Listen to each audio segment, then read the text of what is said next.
Hello friends, আশা করি সবাই ভালো আছেন। আজকে আমি অত্যন্ত গুরুত্বপূর্ণ একটি বিষয় দেখাবো যে আমরা আমাদের গুরুত্বপূর্ণ ফাইলস ডকুমেন্টস যেগুলো আমরা কম্পিউটারে রাখি সেগুলো আমি এমন এক জায়গায় সেভ করে রাখতে চাচ্ছি যেখান থেকে আমার এই ডাটা হারানোর কোনো সম্ভাবনা নাই। কখনোই আমার এই ডাটা হারাবে না, একেবারে পার্মানেন্টলি সেফলি আমার সমস্ত ডাটা সেভ থাকবে। এবং আমি আমার এই ডাটাগুলোকে, এই ডকুমেন্টসগুলোকে আমি পৃথিবীর যে কোনো জায়গা থেকে, বিশ্বের যে কোনো জায়গা থেকে আমি সেই ডাটাগুলো অ্যাক্সেস করতে পারবো, আমার ডকুমেন্টস অ্যাক্সেস করতে পারবো। এবং আমার যেখানে দরকার সেখানে আমি সেই ডাটাগুলোকে ডাউনলোড করে আমি ব্যবহার করতে পারবো। তাহলে আমি সেটা কিভাবে করব, সেটি আজকে আমি আমার টিউটোরিয়ালে দেখাবো। কারণ আমরা যেসব ডকুমেন্টস আমাদের কম্পিউটারে রাখি সেসব ডকুমেন্টস হারিয়ে যাওয়ার সম্ভাবনা থাকে। হতে পারে আমার হার্ড ডিস্ক এরকম ক্র্যাশ করলো, কিংবা আমি আমার ল্যাপটপে রাখছি, আমার ল্যাপটপ ক্র্যাশ করলো, ল্যাপটপ নষ্ট হয়ে গেল, কোনো ধরনের সমস্যা হলো, তাহলে আমার এই ডাটাবেসগুলো হারিয়ে যাওয়ার সম্ভাবনা থাকে।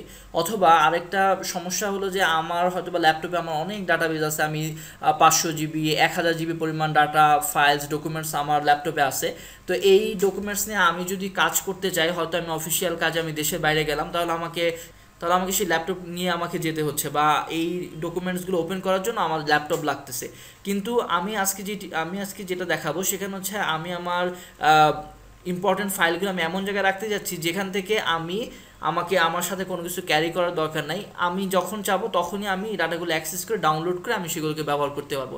তাহলে সেটা আমি কিভাবে করতে পারি, সেটার জন্য আমাকে যেটা করতে হবে, গুগলের সার্ভিস ইউজ করে আমি আমার এই পারপাসটা আমি সার্ভ করতে পারি। সেজন্য আমাকে যেটা করতে হবে, আমাকে গুগল ড্রাইভ ইউজ করতে হবে। তো সেটি কিভাবে করতে হবে আমি আপনাদেরকে দেখাচ্ছি।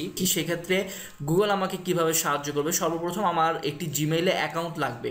তো জিমেইলে অ্যাকাউন্ট করার পর আমি সেখানে আমার যে ইম্পর্টেন্ট ডকুমেন্টসগুলো আছে সেখানে আমি সেগুলোকে সেভ করে রাখতে পারি। তো সেই ডকুমেন্টসগুলো আমার গুগল সার্ভারে এরকম যে সেভ হয়ে যাবে। তাহলে সেটা আমরা কীভাবে করি, চলুন আমি দেখাই। যে আমার যে জিমেইল অ্যাকাউন্ট আছে সেখানে আমি সাইন ইন করি।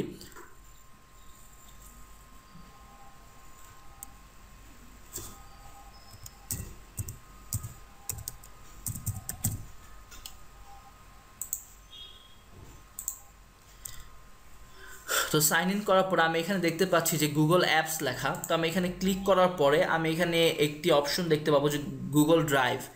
আমি যদি ড্রাইভে ক্লিক করি তাহলে এখানে আমি দেখতে পাবো যে এইটিও one kind of hard disk, এবং এখানে আমি যে কোনো কিছু ডাটাবেস, যে কোনো ইম্পর্টেন্ট আমার ডকুমেন্টস আমি এখানে গুগল ড্রাইভে আমি আপলোড করে রাখতে পারি, এবং সেটি গুগল সার্ভারে সেভ হয়ে থাকবে। এবং এখানে একটা ইম্পর্টেন্ট জিনিস হচ্ছে যে আমরা ড্রপ বক্স অনেকে ইউজ করি। ড্রপ বক্স একটি নির্দিষ্ট লেভেল পর্যন্ত আমি আমার ডাটাবেস সংরক্ষণ করতে পারবো। নিয়ার অ্যাবাউট 3 GB পর্যন্ত আমি আমার ডকুমেন্টস আমি রাখতে পারবো। বাট এরপরেই এক্সিড করলে আমাকে সেটা হয়তো পে করে আমাকে মোর ক্যাপাসিটি আমাকে কিনতে হবে। কিন্তু গুগল ড্রাইভে আমি 15 GB পর্যন্ত ডাটা আমি সংরক্ষণ করতে পারবো। এবং আমার যদি ডকুমেন্টস 15 GB চেয়ে বেশি হয়ে যায়, তখন আমি চাইলে আরেকটি নতুন জিমেল অ্যাকাউন্ট খুলে সেখানে আমি আরও এরকম অ্যাডিশনাল 15 GB পর্যন্ত ডাটা আমি রাখতে পারবো।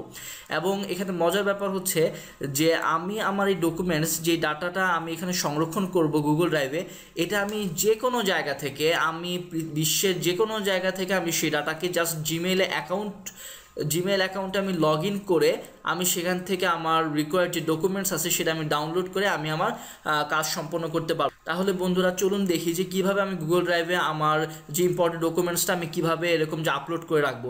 খুবই সিম্পল। আমি এখানে মাই ড্রাইভ দেখতে পাচ্ছি। মাই ড্রাইভে আমি যদি ড্রপ ডাউন বাটন ক্লিক করি তাহলে এখানে দেখতে পাচ্ছি আপলোড ফাইলস। সো আমি আপলোড ফাইলসে ক্লিক করলে আমি আমার যে কোনো ডকুমেন্টসকে এখানে আমি এখানে সেভ করে রাখতে পারবো। সাপোজ আমি উদাহরণস্বরূপ দেখাই যে কীভাবে আমি এখানে একটি ফাইল এরকম আপলোড করে আপনাদেরকে দেখাচ্ছি। আমার একটি ভিডিও আমি এখান থেকে আপলোড করি, এখানে বরিশালের একটি ভিডিও আমি এখানে আপলোড করে দেখাচ্ছি আপনাদেরকে। জাস্ট ভিডিওটি সিলেক্ট করে আমি এখানে যদি ওপেন দেই তাহলে এই যে আমি নিচে এখানে দেখতে পাচ্ছি যে আমার ভিডিওটি এখানে আপলোড হয়ে যাচ্ছে। এখানে বলতেছে যে 1 মিনিট লেফট, এখন বলতেছে লেস দেন 1 মিনিট লেফট। তো এখানে আমার ভিডিওটি আপলোড হয়ে যাচ্ছে, অলরেডি আমার ভিডিওটি আপলোড হয়ে গেল। তো ফ্রেন্ডস আমি দেখতে পাচ্ছি যে এখানে শো করতেছে যে আমার আপলোড কমপ্লিটেড। সো আমি এখন দেখি যে আমার এই ভিডিওটি এখানে অলরেডি আপলোড হয়ে গেছে। আমি এখানে সার্চ ড্রাইভে যদি আমি আমার যে ভিডিও নেমটি বরিশাল যদি আমি লিখি তাহলে আমি দেখতে পাবো যে আমার ভিডিওটি চলে এসেছে। এই যে আমি দেখতে পাচ্ছি যে আমার ভিডিওটি বরিশাল লঞ্চঘাট নামে যে ভিডিওটি সেটি এরকম চলে এসেছে। তো আমাকে এটি ক্লিক করার পরে সে আমাকে এখানে শো করতেছে যে আমি এটিকে ডাউনলোড করব কিনা। সো আমি যেহেতু ডাউনলোড করবো না, আমি ব্যাকে দিই।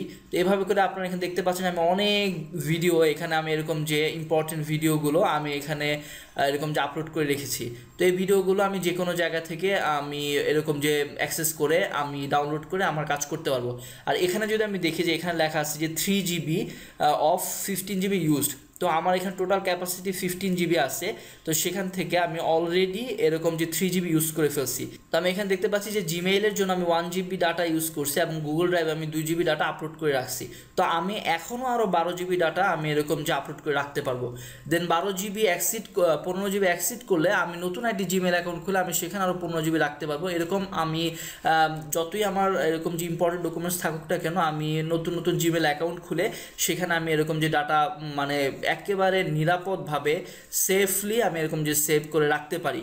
যেখানে আমার ডাটা হারানোর কোনো ভয় নাই, যেখানে আমার এরকম যে আমার হার্ড ডিস্ক ক্র্যাশ করার কোনো ভয় নাই, বা আমার ইম্পর্টেন্ট ডকুমেন্টস ক্যারি করার জন্য আমার ল্যাপটপ বা এরকম যে নোটপ্যাড বা কোনো কিছু আমার ক্যারি করার কোনো দরকার নাই ইভেন। সো আমি বলবো যে আমরা সবাই আমাদের গুরুত্বপূর্ণ বিভিন্ন ফাইলস থাকে, হতে পারে যে আমার ইম্পর্টেন্ট বিভিন্ন ডকুমেন্টস আমার আমরা পড়াশোনা করেছি সেখানে আমাদের যে সার্টিফিকেটগুলো আছে সেগুলো আমি স্ক্যান করে আমি এরকম গুরুত্বপূর্ণ জিনিস যেগুলো হারিয়ে গেলে আমরা খুব সমস্যায় পড়বো সেগুলো আমরা স্ক্যান করে এরকম যে আমরা গুগল ড্রাইভে আপলোড করে রাখতে পারি।